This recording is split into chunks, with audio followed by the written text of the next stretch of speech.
আসসালামু আলাইকুম প্রিয় দর্শক, সকলকে স্বাগত জানাচ্ছি আজকের স্বাস্থ্য খবরে।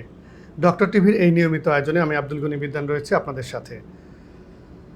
জাতীয় দৈনিক, অনলাইন পত্রিকা এবং বিভিন্ন স্বাস্থ্য পাতায় যে সকল খবরাখবর রয়েছে সেই খবরগুলির সমন্বয়ে আমাদের আজকের স্বাস্থ্য খবর।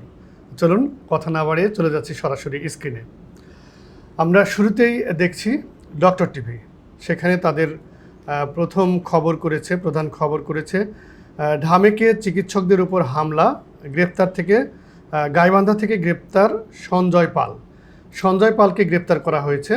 আপনারা জানেন নিঃসন্দেহে যে ঢাকা মেডিকেল কলেজে 31শে আগস্ট রাত্রে অনাকাঙ্ক্ষিত ঘটনা ঘটে এবং সেখানে একবার নয়, দুইবার নয়, তিনবার ডাক্তারদের উপর হামলা করা হয়। সেই হামলার ঘটনার জের ধরেই মূলত সঞ্জয় পাল জয় নামে একজনকে গাইবান্ধা থেকে পুলিশ গ্রেপ্তার করেছে।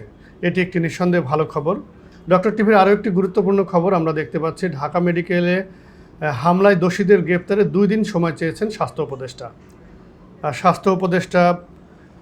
তিনি 2 দিন সময় চেয়েছেন।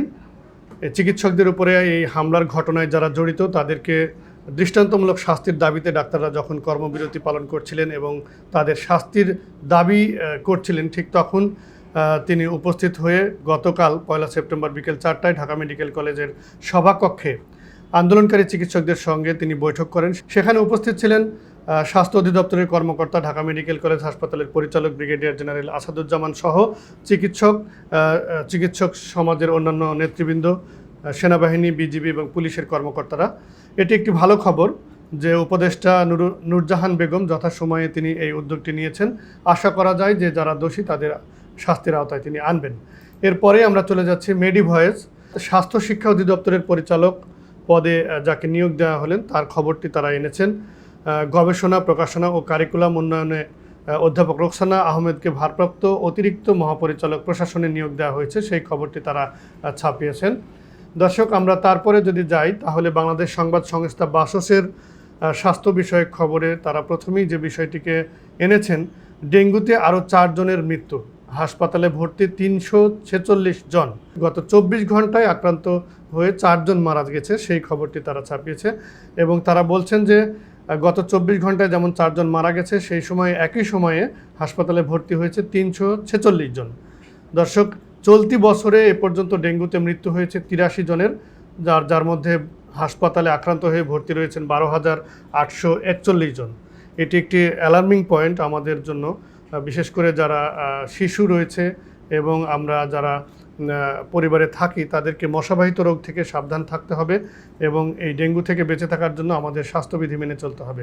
আমরা পরে যদি আরও একটি খবর দেখি, বাংলাদেশ সংবাদ সংস্থার স্বাস্থ্য পাতায় তারা আরও একটি খবর ছাপিয়েছে যে শিশুদের পোলিও টিকা দেওয়ার জন্য মানবিক যুদ্ধবিরতিতে সম্মত হয়েছে ইসরায়েল।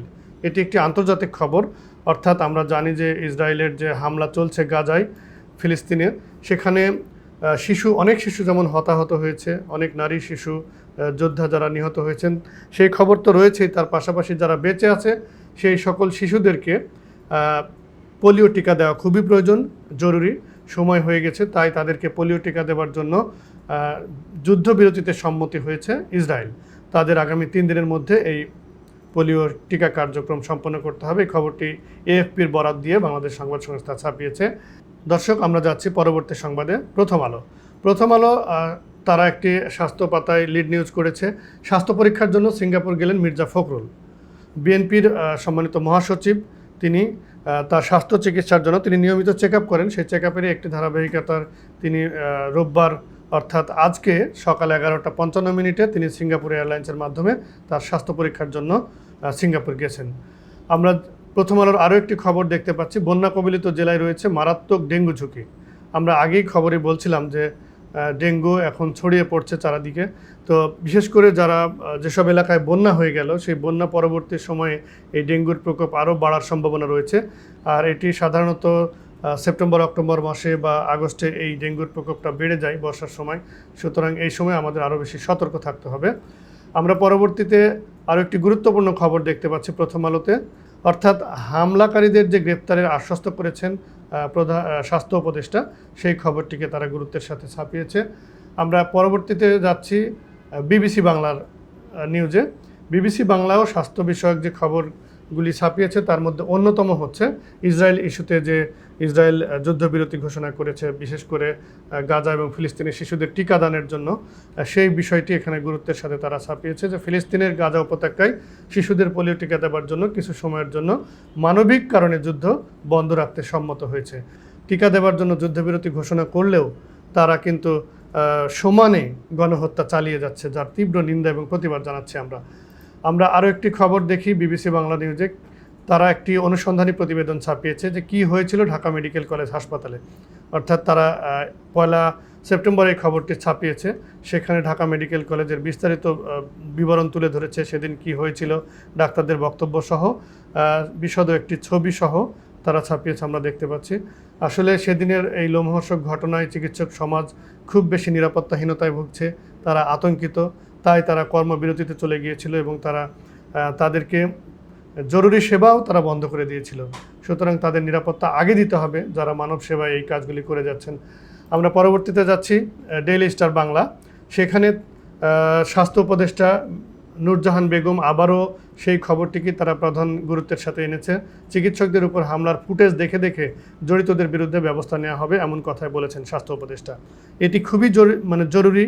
কে বা কারা কেন তারা বারবার এভাবে ডাক্তারদের উপর হামলা করেছেন আর কেনই বা ডাক্তারদের এভাবে আতঙ্কিত করে তোলা হয়েছে সে বিষয়টি খতিয়ে দেখা দরকার। এটা সকল মানুষ এবং ডক্টর শ্রেণীর জোর দাবি রয়েছে।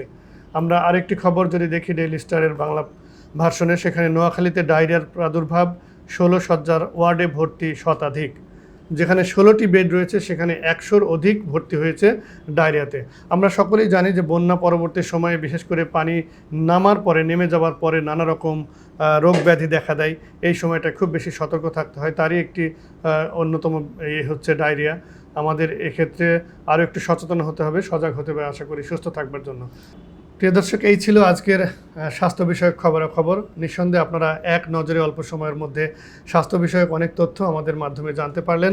আগামীতেও আমরা আপনাদের সাথে থাকব। নিয়মিত এই অনুষ্ঠানটি দেখতে আমাদের চ্যানেলটি ফলো করে লাইক, কমেন্ট, শেয়ার করে সাথেই থাকবেন। আবারও সকলের সুস্বাস্থ্য সুন্দর জীবন কামনা করে আমি আব্দুল গনি বিদ্যান আজকের মতো বিদায় চাইছি। আল্লাহ হাফেজ।